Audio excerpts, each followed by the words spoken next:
In this video, we are going to look at another tool to help us determine the loudspeaker solution for our room, Distributed System Design, or DSD for short. DSD is an engineering tool that allows for more exacting computations compared to the ceiling speaker configurator and therefore yields more exacting results. This is achieved by allowing the user to enter in more criteria regarding the listening environment. While the user is not required to use the ceiling speaker configurator before moving on to DSD, they are required to know which model of JBL loudspeaker they want to use in the design in order to find the best solution. This software yields information regarding the layout of distributed loudspeakers as well as their maximum continuous average SPL in a listening space. This is achieved by running simulations in the software against user data entered about a room. Much like CSC, under the Distributed System Design menu, we will find Preferences. Here we can select between English or metric for our units of measurement. We will also find another preference which is lacking in CSC, Listener Height. By default, this is set to 4 feet or 1.2 meters. For the purpose of this demonstration, I will leave it at its default setting. Let's start a new design by going to the Distributed System Design menu and selecting New Design. I'm going to continue with our training room design we started in the CSC video. We'll continue with a square footage of 2,925 feet, but you'll notice that we can now define the length and the width of the listening environment as separate components.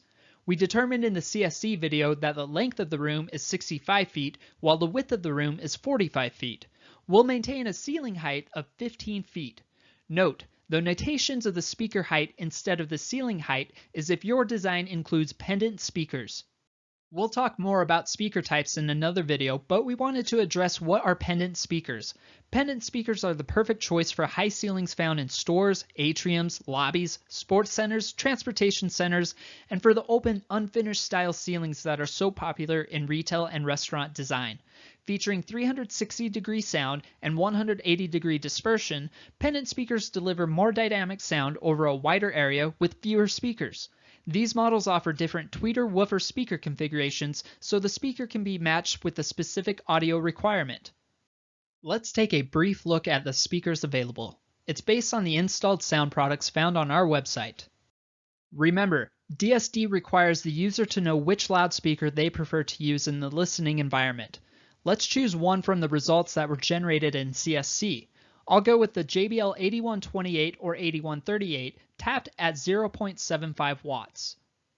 A number of different patterns can be used for laying out ceiling speakers, and each pattern can be implemented in different degrees of layout density. The pattern and density selected for an installation affect the evenness of coverage, sound level capability, intelligibility, power amplification requirements, and cost of the system.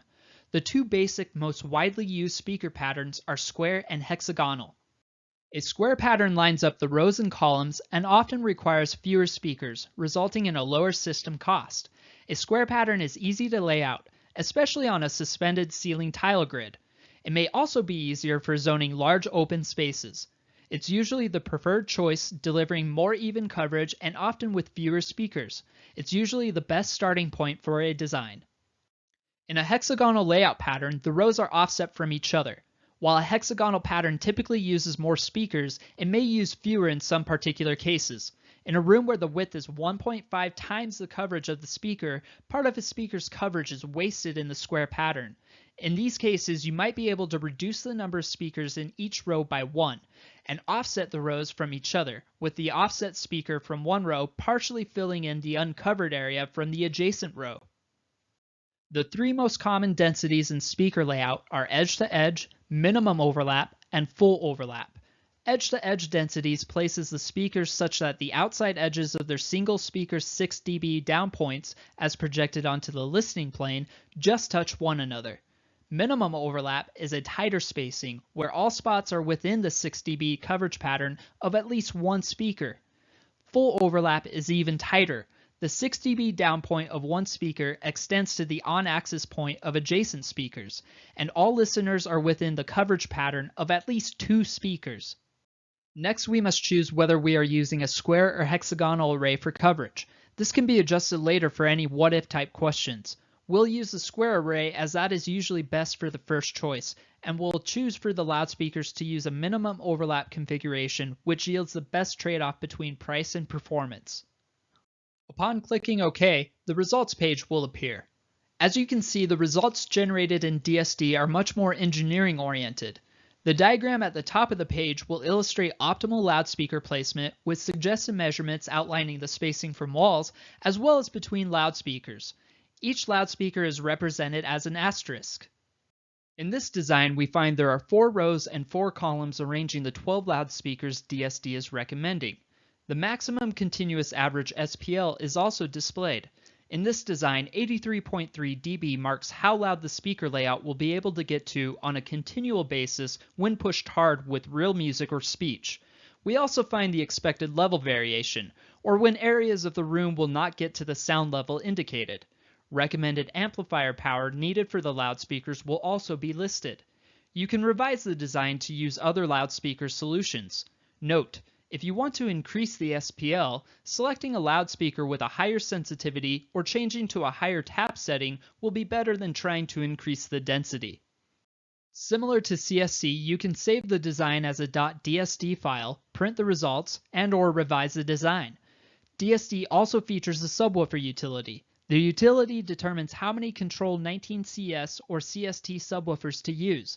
We need to first answer a few questions. The utility will ask you how many speakers you're using, which model of speaker you're using, and where they are tapped. It will also ask what bass quality you're looking for, how close to the boundaries the subwoofers will be, and about basic acoustics of the room. Click on Calculate to find how many the system recommends. For more details, please read the README file included in the DSD folder under the Windows Start menu. Now that we know what speakers and layouts we need, let's look at the other product families starting with loudspeakers.